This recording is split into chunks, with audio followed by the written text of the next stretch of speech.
কোনো ধরনের credit card ব্যবহার করা জায়েজ হবে কিনা, ব্যাংকের ক্রেডিট কার্ড ব্যবহার করে এয়ারপোর্টের ফ্যাসিলিটিস ভোগ করা ইসলামের দৃষ্টিকোণ থেকে ব্যাখ্যা করলে ভালো হয়। জেনারেলি ক্রেডিট কার্ডগুলো যেই পলিসিতে ক্রেডিট কার্ড ইস্যু করে সেটা আসলে সুদের ভিত্তিতে হয়ে থাকে। অর্থাৎ ক্রেডিট কার্ড ব্যবহার করে আপনি যা কেনাকাটা করবেন নির্দিষ্ট সময়ের ভিতরে যদি আপনি পরিশোধ না করেন তাহলে সেক্ষেত্রে আপনাকে সুদ দিতে হবে।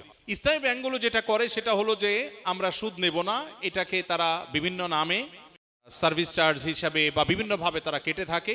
কিন্তু অনেকেই বলেন যে আমরা তো পলিসি এমনভাবে করা আছে যে আমার সেভিংস অ্যাকাউন্ট থেকে অটোমেটিক আমার কেনাকাটার টাকা কেটে নিবে, অতএব সুদ দেওয়ার অপশনই নেই।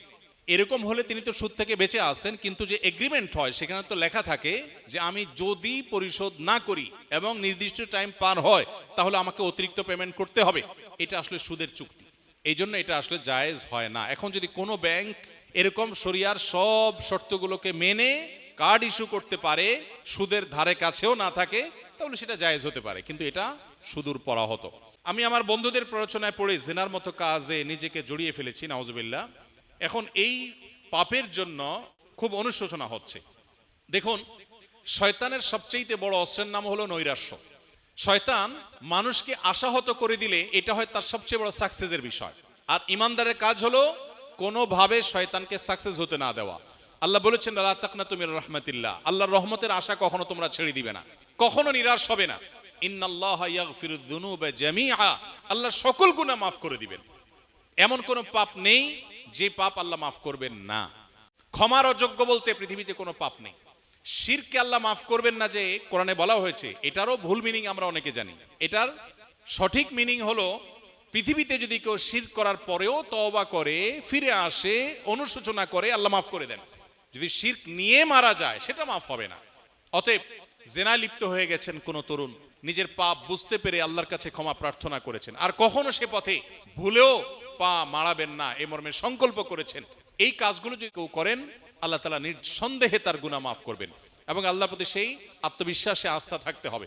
বিধায় হতাশা নয়, বরং আল্লাহর প্রতি আত্মবিশ্বাসী আমাদের থাকতে হবে। 2 ডিসিমেল 2 কাঠা জায়গায় আমাদের মসজিদ, এখানে জায়গা হয় না। এখন আরেকজনে 15 ডিসিমেল জায়গা দিয়েছেন, তাই নতুন মসজিদ হচ্ছে। এখন পুরাতন মসজিদ কি করব দয়া করে জানালে ভালো। কোনো জায়গায় যদি মসজিদ হয় কিয়ামত পর্যন্ত সেটা মসজিদের মর্যাদায় থাকে, সেটাকে মসজিদের মর্যাদায় দিতে হয়।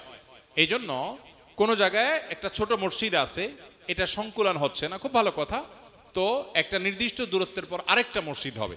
কিন্তু এই মসজিদটা একবার মসজিদ হয়ে গেছে, এটাকে মসজিদের জায়গাটাকে পরিবর্তন করে এটাকে মানুষের ঘরবাড়ি বানানো, অন্য কিছু করা, বা এটাকে মার্কেট করা, শপিং মল করা, এগুলো জায়েজ নয়। মসজিদ হিসাবে যদি ওয়াকফ হয়ে থাকে, ওয়াকফ একটা হলো যে নামাজ পড়ার জায়গা হিসাবে আমি আমার জায়গা দিয়েছি ব্যবহারের জন্য, ওয়াকফ করি নাই, তাহলে আমি যা খুশি করতে পারি। কিন্তু যদি মসজিদ হিসাবে জমিদাতা দান করে দিয়ে থাকে, কিয়ামত পর্যন্ত সেটা মসজিদের মর্যাদা পেতে হবে।